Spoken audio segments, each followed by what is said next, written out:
আসসালামু আলাইকুম প্রিয় দর্শক, ডাকসু নির্বাচনের ফলাফল এসে গেছে। সারা রাত ধরে ভোট গণনা হয়েছে, এক একটা কেন্দ্রের ফলাফল প্রকাশিত হয়েছে, কিন্তু তারপরেও পুরো রাত জুড়ে আমি ভোর 5টা পর্যন্ত যে খবরটা পেয়েছি তখন পর্যন্ত পুরো ফল পাওয়া যায়নি। তবে ফল না পাওয়া গেলেও ধারাটা বোঝাই গেছে, কারণ ভোটের পার্থক্য এত বেশি যে সেটাকে কভার করা আসলে প্র্যাকটিক্যালি আর সম্ভব না। 8টা কেন্দ্রে ভোট হয়েছে। এই 8টা কেন্দ্রের মধ্যে যেমন কার্জন হল কেন্দ্র, শারীরিক শিক্ষা কেন্দ্র, টিএসসি কেন্দ্র, ভূতত্ত্ব বিভাগ কেন্দ্র, ইউল্যাব স্কুল অ্যান্ড কলেজ কেন্দ্র, এই 5টা কেন্দ্রের মধ্যে 8টার মধ্যে এই 5টা কেন্দ্রের মধ্যে মোটামুটি ফল পাওয়া গেছে।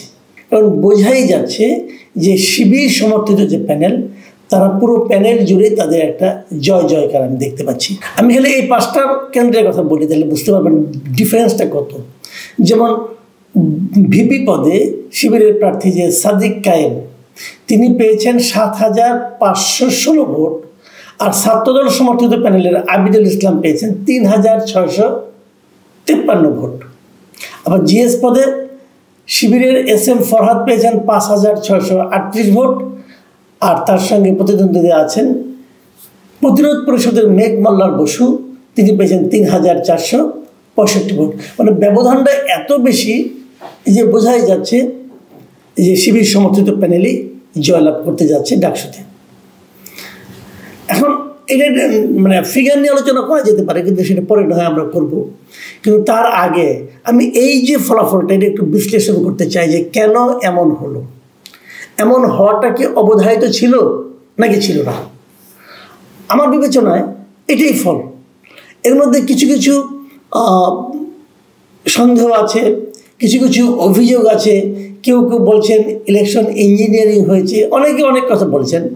এটা হয় বাংলাদেশের ইতিহাসে, আমি দেখেছি অতীতে 2 তাকায় জাতীয় নির্বাচনেও যারা হেরে যান তারা নানা ধরনের অভিযোগ কিন্তু করতেই থাকেন। আর একটা বড় নির্বাচন, যে নির্বাচনে অনেক অনেক প্রার্থী থাকে, অনেক অনেক ভোটার থাকে, অনেকগুলো কেন্দ্র থাকে, সেখানে কিন্তু এই ধরনের অভিযোগ 2-একটা আসাই স্বাভাবিক। অনেক উদাহরণ দিয়ে বলে না যে আপনি যত সতর্কই হন, ভাত যখন খেতে বসবেন 2-একটা ভাত কিন্তু প্লেটের আশেপাশে পড়ে যাবে, কিন্তু সেই 2-একটা পড়ে যাওয়াটাকে কিন্তু পুরা খাওয়ার যে স্টাইল, যে প্র্যাকটিস, সেটাকে কিন্তু আপনি নির্ধারণ করতে পারবেন না। এখানেও তাই হয়েছে। এখানেও নানা ধরনের অভিযোগ তো আছে, কিন্তু বাস্তবতা হলো, এবং যেটা নাকি আপনাকে মানতেই হবে, তাই হলো শিবির প্যানেলের ভূমিধস জয়। এখন প্রশ্ন উঠতে পারে, এই ছাত্র শিবির একদিন কোথায় ছিল? দেখুন, আমি যখন ঢাকা ইউনিভার্সিটিতে পড়েছি, আমি নিজে অনেকগুলো, আমি খুব ভাগ্যবান বলবো, আমি 4টা ডাকসু নির্বাচনে আমি কিন্তু ভোট দিতে পেরেছি। 4টা, এটি রিয়েলিটি পেয়েছি, কারণ ওই সময়টাতে ডাকসু নির্বাচন নিয়মিত হতো। তো আমি তখন যখন ছিলাম আমরা, তখন কিন্তু ঢাকা বিশ্ববিদ্যালয়ে শিবির ছিল না, এবং শিবিরকে প্রায় নিষিদ্ধের মতো করে রাখা হয়েছিল। মানে শিবির ছিল, কিন্তু তারা প্রকাশ্যে খুব একটা সক্রিয় থাকতে পারতো না। শেষ দিকে তো একদমই ছিল না, শুরুতে কিছু কিছু ছিল, শেষ দিকে একদমই ছিল না। তো এত বছর, প্রায় 3 দশকেরও বেশি সময় একটা ছাত্র সংগঠন প্রকাশ্যে ঢাকা ইউনিভার্সিটিতে রাজনীতি করতে পারত না। তারপর গত বছর 2024-এর আওয়ামী লীগের পতনের পর এই দলটা প্রকাশ্যে এলো, এসেই প্রথমবারে এরকম ভূমিধস জয়। কারণটা কি? এই কারণটা কিন্তু খুব গুরুত্বপূর্ণ, আমাদের শিবিরের জন্য গুরুত্বপূর্ণ, যারা শিবিরের বাইরে আছেন তাদের জন্য গুরুত্বপূর্ণ। এই যে ছাত্র সংগঠনগুলো, এদের প্রত্যেকেরই কিন্তু একটা রাজনৈতিক দলের সঙ্গে সম্পৃক্ততা আছে। শিবিরের সম্পৃক্ততা জামাতের সঙ্গে, ছাত্রদলের সম্পৃক্ততা বিএনপির সঙ্গে, বাম সংগঠনগুলো, ছোটো ছোটো সংগঠনের এক এক দলের সঙ্গে তাদের একটা সম্পৃক্ততা কিন্তু আছে। এখন এই যে রেজাল্ট, ডাকসু রেজাল্ট, এটা কি জাতীয় নির্বাচনে প্রভাব ফেলবে, অথবা জাতীয় নির্বাচনেও কি তাদের এমন অবস্থা বলে ধরে নিতে হবে? এই আলোচনাটা কিন্তু আগামী দিনগুলিতে আসবে। তবে প্রথমে ওই কথাটা বলে নেই যে পুরো 3 দশকের বেশি সময় ক্যাম্পাসে নিষিদ্ধ থাকার পরেও একটা ছাত্র সংগঠনের এমন সমর্থনটা কবে হলো, কিভাবে হলো? এটা কিন্তু আমি মনে করি সবার জন্য গুরুত্বপূর্ণ। আমি যেটা বলবো, এটা কি ছাত্র শিবিরের সাফল্য নাকি অন্যদের ব্যর্থতা? এই জায়গাটা কিন্তু খুব ঠান্ডা মাথায় বুঝতে হবে। অন্য সবাই হইচই করেছে, নিজেদের অবস্থান জানান দিয়েছে, নিজেদের মধ্যে এক ধরনের বাহাদুরি ছিল। শিবির কিন্তু সেই ক্ষেত্রে তুলনামূলকভাবে বিনয়ী ছিল, এবং বিনয়ী থেকে তারা ছাত্রদেরকে নিজেদের দিকে আকর্ষণ করতে পেরেছে, অথবা তারা স্টুডেন্টদের মন জয় করতে পেরেছে। আবার ধরুন অনেকে বলে যে শিবিরের মধ্যে এক ধরনের আপনার মেয়েদের ব্যাপারে এক ধরনের লিমিটেশনস আছে, মেয়েদের পর্দার ব্যাপারে, অমুক ব্যাপারে, সমস্ত ব্যাপারে কিন্তু বলা হয়ে থাকে। সেই বিবেচনায় অনেকে মনে করতো, অনেকে হিসাব করে দেখিয়ে দিত যে মেয়েদের হলে নাকি তাদের কোনো ভোট নাই। কিন্তু আমি এটাও দেখলাম যে মেয়েদের রোকে হলেও তারা কিন্তু বিশাল ব্যবধানে বিজয়ী হয়েছে। এই যে বিজয়গুলো শিবিরের কোন কর্মকাণ্ডের কারণে এই স্টুডেন্টরা, ঢাকা ইউনিভার্সিটির স্টুডেন্টরা তাদের প্রতি আকর্ষিত হলো, এটা নিয়ে কিন্তু আগামীতে বিশ্লেষণ অনেকে হয়তো করবেন। কিন্তু আমি যেটা মনে করি পার্সোনালি, সেই বিষয়টা হলো স্টুডেন্টরা, ইয়াং জেনারেশন, তারা ঔদ্ধত্য পছন্দ করেন না। আমি যেটা বুঝি, আপনি ভাব নেবেন, আপনি ধমক দেবেন, তারা সেটা পছন্দ করবে না। এটা হলো মূল বিষয়। আপনি বিনয়ী থাকবেন। আপনি কেবল নির্বাচনের আগের 3-4 দিন বিনয়ী হয়ে গেলেন, সবার সঙ্গে হাত ধরে হাত আর ছাড়লেন না হ্যান্ডশেক করতে করতে, এটা না।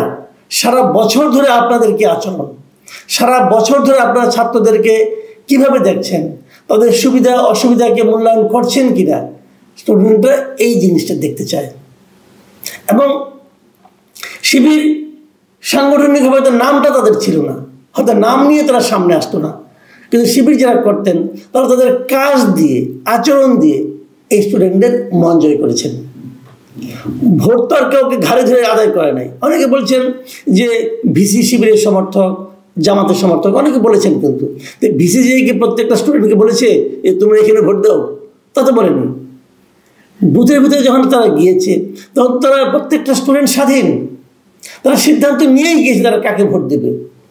অনেকে বলছেন একটা ছাত্রলীগের প্রভাব আছে, এটাও হতে পারে। আমাকে একজন বললো যে ছাত্রলীগ থেকে নাকি কিছু আপনার স্ট্যাটাস দেওয়া হয়েছে, ফেসবুকে দেওয়া হয়েছে, সোশ্যাল মিডিয়ায় দেওয়া হয়েছে যে অমুক প্রার্থীকে ভোট দাও। এটা দেওয়ার পরের থেকে নাকি স্টুডেন্টরা ওই প্রার্থীকে বাদ দিয়ে আবার শিবিরকে ভোট দিচ্ছে।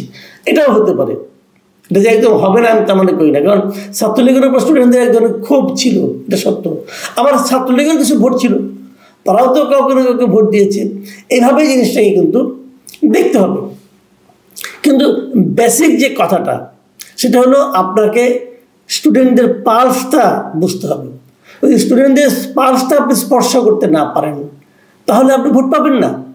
এবং অন্য যারা আছে, যাদেরকে আগে এতদিন বড় বড় নেতা মনে হতো, তারা যে আসলে বড় নন, আসলে তারা বড়র মতো দেখায় কিন্তু বড় নন, এই জিনিসটা কিন্তু এই নির্বাচনের মাধ্যমে প্রমাণ হয়ে গেছে।